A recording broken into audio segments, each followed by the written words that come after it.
about Israel taking over the West Bank. They've occupied it for decades.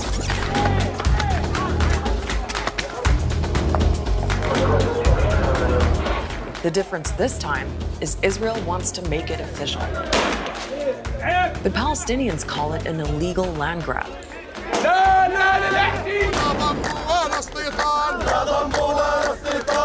The Arab League, most European countries, and the United Nations are against it too. If implemented, annexation would constitute the most serious violation of international law. So what would annexation mean for people in the occupied West Bank? What's in it for Israel? And what does the US election have to do with it?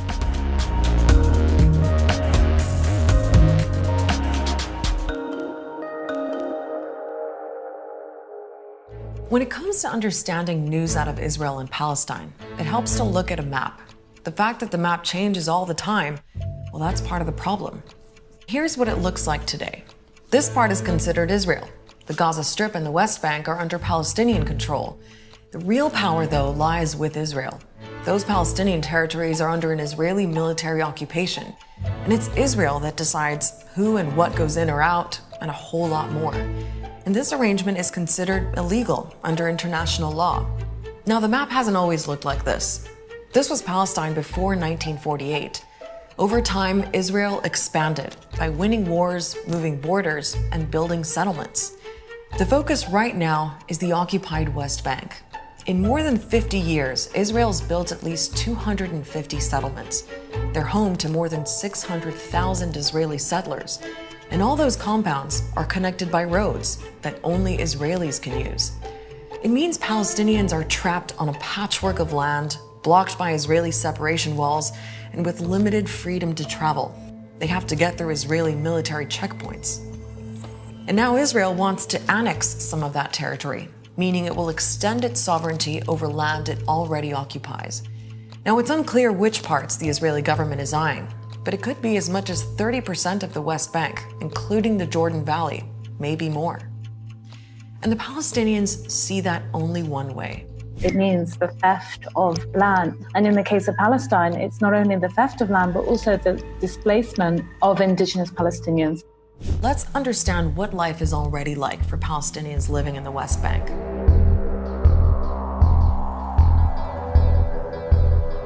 Palestinians don't have control of their own resources. They don't have control over their own economy, which means that Israel basically decides everything about their lives. It's been constantly building and expanding settlements in the West Bank, expropriating lands, evicting people.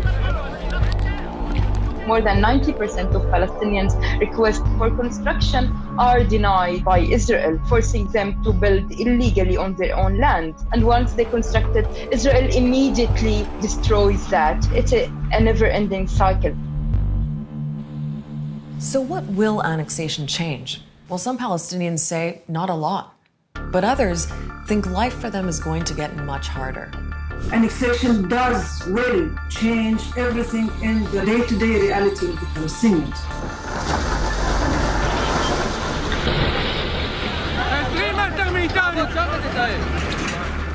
They fear more evictions, more Palestinians displaced, and even fewer rights.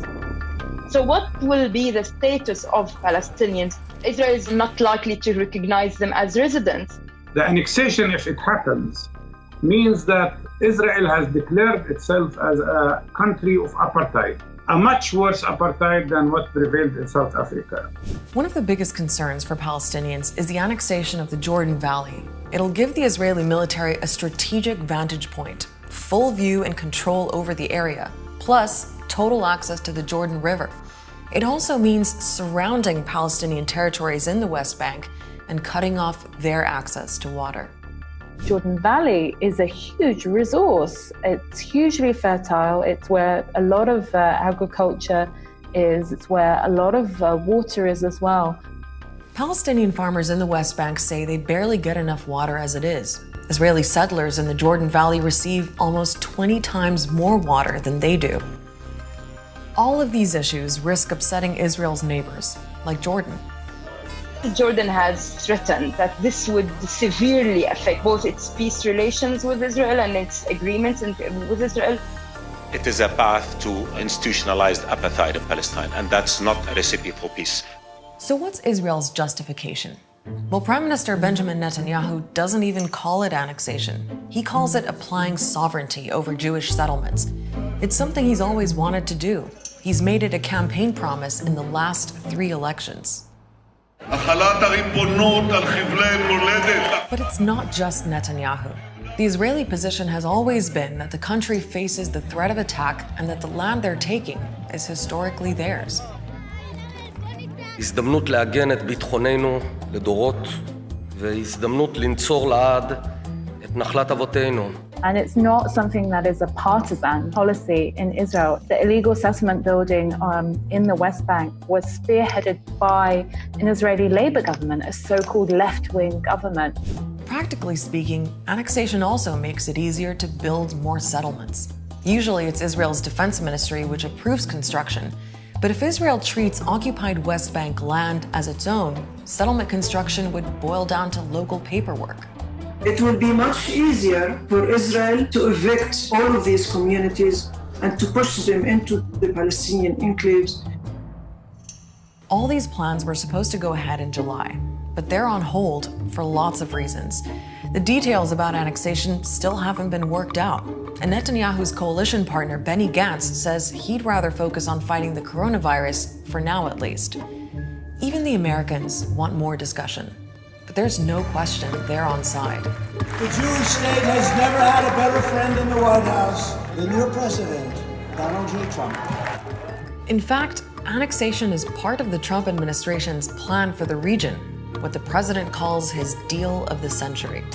Jared Kushner, his son-in-law and senior advisor, drew up the blueprint. He says offers a 2-state solution for Israelis and Palestinians to live side by side. But the Palestinians weren't consulted, and they're not buying it. The plan promises a future Palestinian state in exchange for Israel annexing large parts of the West Bank. Palestinians rejected the deal then.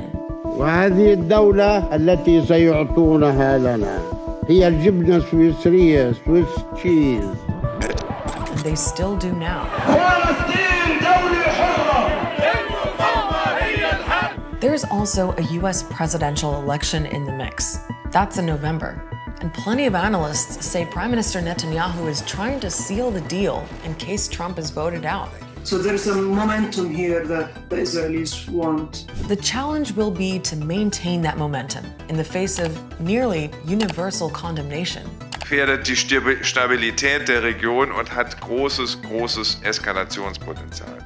Even some Israeli settlers aren't happy with annexation, but for different reasons. Because Trump's Middle East plan gives the Palestinians a state of their own, no matter how small and disjointed. Jewish families would remain surrounded by an Arab entity. It just wouldn't work. מעדיפים להמשיך במצב הקיים ואיתו להתקדם בצד אגודל עד שכל עמדת ישראל תהיה של כלל ישראל. And that's why many Palestinians we've spoken to say the whole idea of reaching some kind of 2-state solution has been a non-starter for a long time. The vast majority of Palestinians know that the 2-state solution is really dead. They just probably don't want to face the autopsy. Holding Israel accountable is not about ability or capability, it's about political will. So Netanyahu is sitting very, very comfortably indeed. For the first time ever, there are Arab states creating and signing agreements with Israel. It's a different dynamic that could give Israel the political space to forge ahead with annexation, which many Palestinians expect Israel to do anyway. All Israel has done since 1967, and even before, is to ensure that a Palestinian state will never exist. Palestinians say it's about Israel's track record. That's something they know well. They don't see annexation as a moment or a particular date, but as decades of Israeli policy that have gone unchallenged. And right now, they don't see that changing. When terrorists don't pay a price for their terror, they cause more chaos and death and more destruction. they keep going. We are the people of the light. They are the people of darkness, and light shall triumph over darkness. I never really thought that I would see and have confirmed pictures of terrorists beheading children.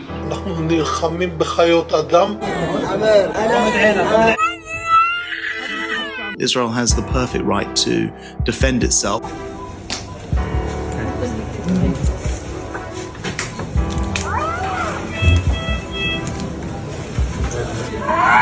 So we're not bombing civilians. Our only target is Hamas facilities. Excuse me? You are bombing them. Israel must have that, does have that right to defend herself.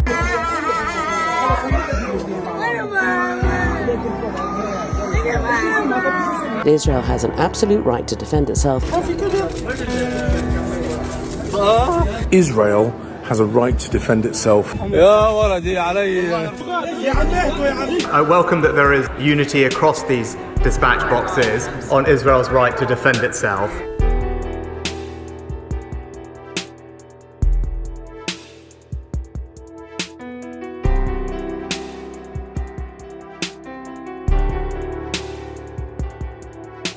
Israel has a right to self-defense.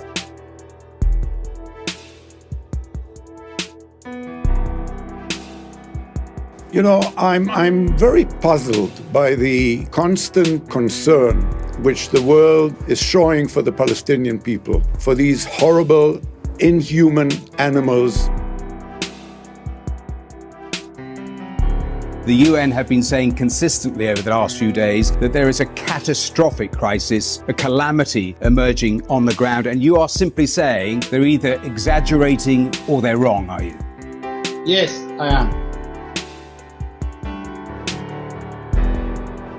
Some civilian impact, but I believe that Israel is seeking to minimize those numbers, and we continue to urge Israel to respect international law and to minimize civilian casualties. Some civilian impact. Have you seen the pictures? 2,000 children have been killed in the bombardment, with more than 800 others buried in the rubble. They are clearly not Hamas terrorists, so how do you think that can be justified? It is a true tragedy what is happening in Gaza today. However, it's not Israel's doing. What's the view on the humanitarian crisis in Gaza this morning? There is no humanitarian crisis because there is no. Now, on the bombardment of Gaza, it's causing a death toll that is surpassing anything in the decades-long Israel-Palestine conflict. What percentage of the something like 700 deaths a day, what percentage are Hamas terrorists? Mark, we are not bombarding Gaza. We are targeting Hamas. With the greatest respect, in terms of airstrikes, it is the largest bombardment this century. It is in terms of the number of strikes made by an air force, it is the largest bombardment this century. Who fired first? The Israelis made it clear that they would stop us at, quote, any price. That's Ehud Barak, who needs to face war crimes charges for attacking a civilian passenger ship on a humanitarian aid mission in international waters, no less. We've heard so much about Somali pirates. What about the Israeli pirates? Interviews with those on board in advance of it, there are those who said, and the organizer of the ship said the intention was to reach Gaza or die. Others said, either we will die as martyrs or we'll reach Gaza. And there were those on board interviewed on the ship who talked of waiting for the battle. Was that the intention? Did you expect violence? Did you want violence? Of course not. Any person who's sane would not want violence. You'd rather justice and peace. Ultimately, the atmosphere on that ship from all the way up until that attack was very positive, very uplifted, a feeling of exercising one's consciousness and humanity. There wasn't a hope that we would be attacked. Our hope was to arrive in Gaza. Was there an expectation? Look, No, you're a I former can speak military for man, myself. you're a former US Marine. I can speak for myself. I was on the first Free Gaza mission in August 2008, August 23rd, that arrived in Gaza. 2 boats, 46 passengers, The Israelis said all the way up to the moment of departure that we were nothing better than pirates and they would treat us as such and that they were not going to allow us through. And we got through because enough of the world was paying attention. And ultimately, that's the only reason why we got through. So the Israelis were saying the same exact thing this time, but I thought, mistakenly, that the Israelis would not be so stupid as to attack a civilian ship in international waters on a clearly humanitarian mission, which is intended to help people, including 800,000 plus children, who were completely innocent and cannot be subjected to such treatment. What were the preparations in advance on the ship? Preparations that, I don't know... To defend it.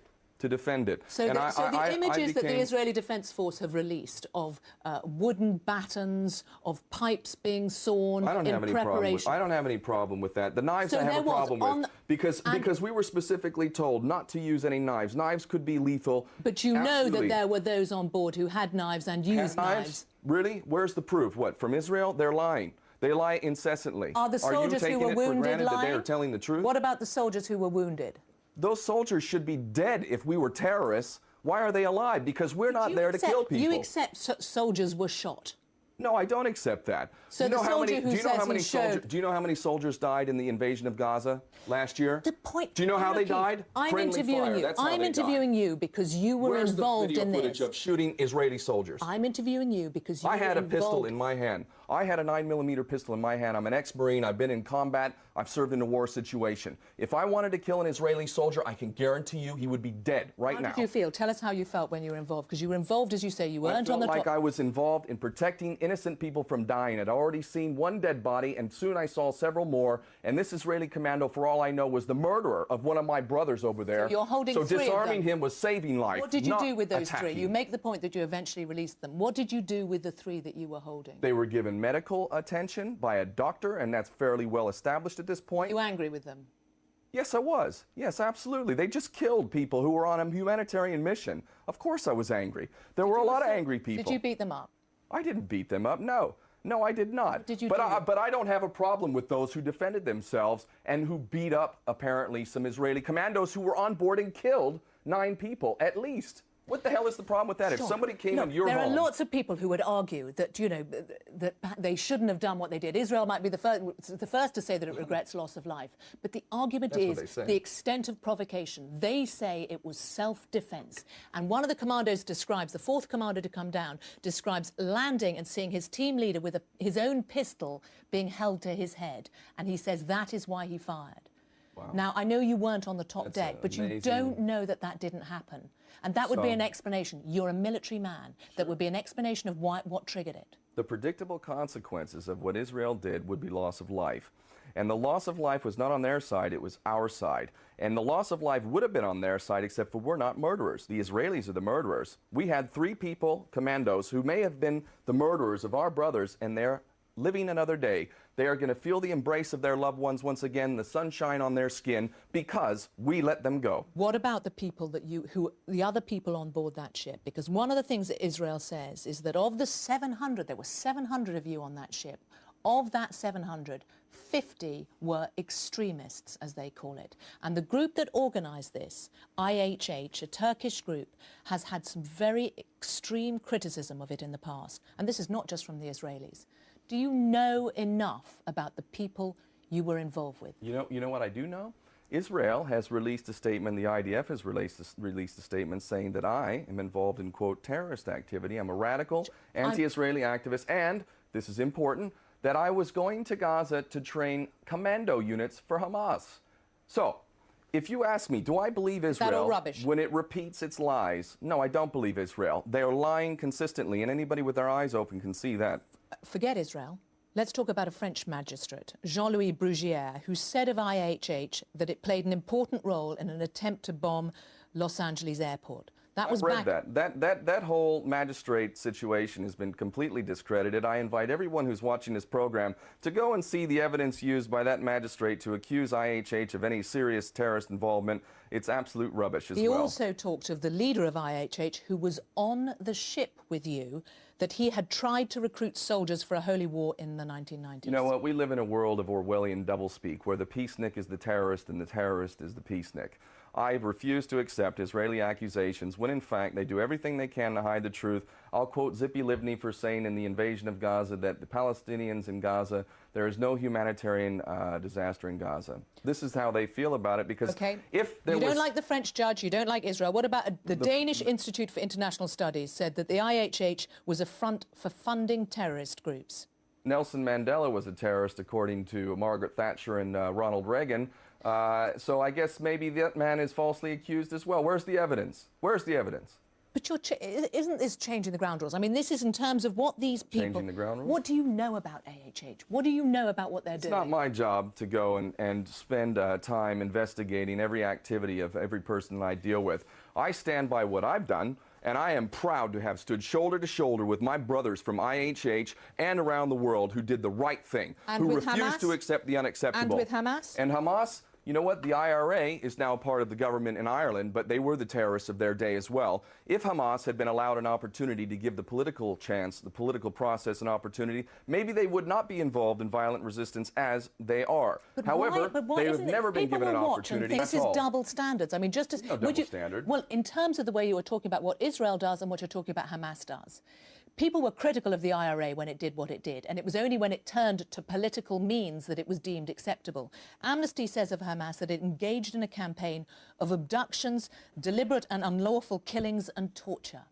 I do not stand by anyone or any institution that violates human rights. However, what I will say, Hamas does? Yes, I do, and I will say absolutely 100%, without reservation, I support the right of self-defense without any doubt. I would be involved myself in violent resistance if I were a citizen of Palestine or Iraq or Afghanistan. And if I were a citizen of the United States or Britain, and someone from halfway around the world came into my country and started stealing my land and killing my family, guess what? I would defend my country as well. So I absolutely 100% defend the right of self-defense, and I will never shy away from that. I will not join the long list of embarrassments who condemn terrorism while forgetting to acknowledge that the biggest terrorist on the planet is the United States government for all of its terrorism around the world. Do you accept that Israel has a right to defend itself? Absolutely, every country does, and that's exactly why the hypocrisy and the lies of Israel are so transparent. Are you telling me we don't have the right to defend ourselves? When I saw dead bodies on that ship and we were hitting people with bars and sticks, we don't have the right to defend ourselves, but they do they? Hamas doesn't recognize the right of Israel to exist. You know what that sounds like to me? That sounds like the African National Congress and Nelson Mandela refusing to accept apartheid and recognize apartheid. I say that Israel, if it wants to be a genuine partner in any kind of peace, needs to destroy its whole ideology of Zionism. Zionism that makes other people goyim, who do not deserve to be in the Holy Land. That's the real problem. If Israel will embrace every people, including Palestinians, equally, human rights respected across the board, then I would challenge Hamas to change its charter and say we will acknowledge Israel. But until that time, I see no difference between Nelson Mandela and Hamas in refusing to accept apartheid or the Zionist Israeli state. The Israeli government, their first job is to defend their citizens. They have rocket attacks from Gaza. They have intercepted, in 2009, the Frankop holding hundreds of tons of war material for Hezbollah. In 2002, the Karine A holding dozens of tons of weapons for Hamas, sailing to Gaza from Iran. They are trying to defend their right to exist. That is why their argument is it's self-defense. And if you believe that, then I've got some swampland in Florida to sell you as well. If you wanted peace and you carried out the policies of Israel, then you'd have to believe that these people are the biggest idiots ever. It's like America saying it wants peace, yet conducting state-sponsored terrorism in Iraq and Afghanistan. That's a lie. Israel is lying. They don't want peace. Are they because lying when peace, they say there was no humanitarian aid on the ship? Peace for Israel to them and the Zionist agenda is the end of the Zionist project. They don't want peace. It's a lie. It's an absolute lie. And the policies, to any thinking person, reflect that. I can't speak for Hamas. I think that what I do know about Hamas is that they've actually done something to help their people. And they have also, I think, helped to give ammunition to their enemies by violating human rights and not doing everything that they should do to respect the rule of law. I'm not going to sit here and defend Hamas any more than I'm going to defend anyone who violates human rights. However, Hamas has done a lot to help its people, and for that it has to be given credit. And it also cannot be bought. And do you not think that the Israeli people would say that of their own government? They elected it. I actually think that the Israeli government is a reflection of the propaganda that has made the Israeli people so ignorant of the facts. Or defensive. They are under constant rocket attack. They feel that they How many people have the rocket attacks killed? These are glorified fireworks against the fourth largest military in the world with the latest technology and weapons of mass destruction. 3,000 rockets out of Gaza in the last 3,000 rockets 3 that killed how many people? The point is that Israel feels under threat. I think the rockets are a desperate attack. Tell us this. Let's go back to what was on your... Let's talk about what was on your ship, because Israel says that there was no humanitarian aid on that ship. What was on it? We had passengers on that ship who are expressing their humanity. In a way, that's a form of humanitarian aid. That was not the primary cargo ship. To deny that the cargo ships, which were also confiscated, didn't have things like cement, didn't have things like wheelchairs, didn't have things like medical supplies, is another lie. But that's just it. Israel just lies incessantly. So why not? If you wanted to get this human aid through to the people of Gaza, why not do what they said? Dock in the port of Ashdod in Israel and allow even an Egypt or an international organization to deliver the aid? Because it would be acting like a fool who believes that Israel has any intention of actually delivering all the aid that you're bringing. They don't allow cement in, they don't allow building supplies in, they don't allow all sorts of things, to the point that you have an unemployment rate that is the highest in the world, a poverty rate that's African levels. You have children who are malnourished and anemic. You have terrible, terrible hardship. Obviously, Israel doesn't want to let all the supplies in there required. So when Israel conducts this inquiry that it is into what happened... It's a farce and a joke, and we all know that. Even though it has David Trimble and Ken Watkin on it, the Canadian and Well, Northern Ireland. you discredit yourself now, David Trimble, don't you? You know? If they asked you, would you give them evidence?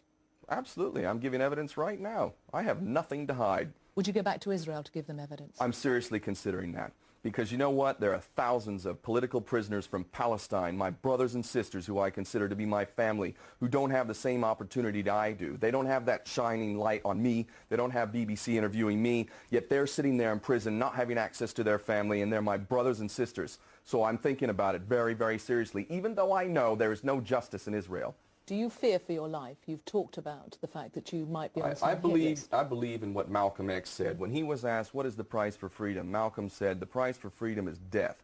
And if you're not willing to pay that price, then don't use that word in your vocabulary. And did you think you were going to die? Did you think you were going to die when you were on the Mavi Marmara? No, I thought we need to defend this ship. We need to succeed in this mission. We need to end this blockade. That was what was running through my thoughts.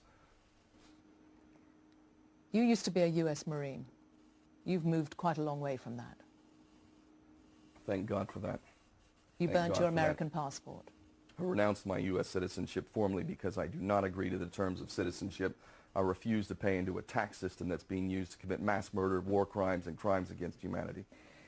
Your anger, how will you use it next? Based on love, and that's why I do what I do. How will you use it next? What will you do I've been involved in a project called Aloha Palestine, a social enterprise intending to do safe trade with Gaza, to bring in items counter to what Israel is getting from Britain and the United States, weapons of mass destruction, small arms and things like that, to bring in safe trade items such as things that are needed for the civilian population to live a decent life. And that is a problem that we need to address in this world, is the absolute lack of the Palestinian people to exercise self-determination, and living on aid is not the answer. So my focus is trade. And if I can't be the director of that company... What about the other side? Because a lot is focused on the import, getting stuff into Gaza. Surely the best thing for the Gazan people would be to allow to export all that they do.